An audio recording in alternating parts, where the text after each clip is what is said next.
Սիրելի հայրենակիցներ, ես այստեղ գալիս եմ Մալաթիա Սեբաստիայում իրականացված քարոզարշավից հետո։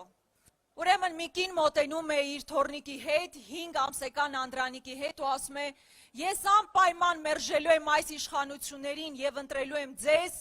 որպեսզի իմ թոռնիկը քրիստոնյա մնա։ Դուք պատկերացնում եք մեկ ինչպիսի հանգրվանում ենք հիմա, որ մարդն անհանգիստ է, որ իր թոռնիկը կարող է քրիստոնյա չլինել։ Բայց դա ինչու է այդպես, որովհետև մեր հերոսական պատմության յուրաքանչյուր դրվագ հիմա ուրացվում է։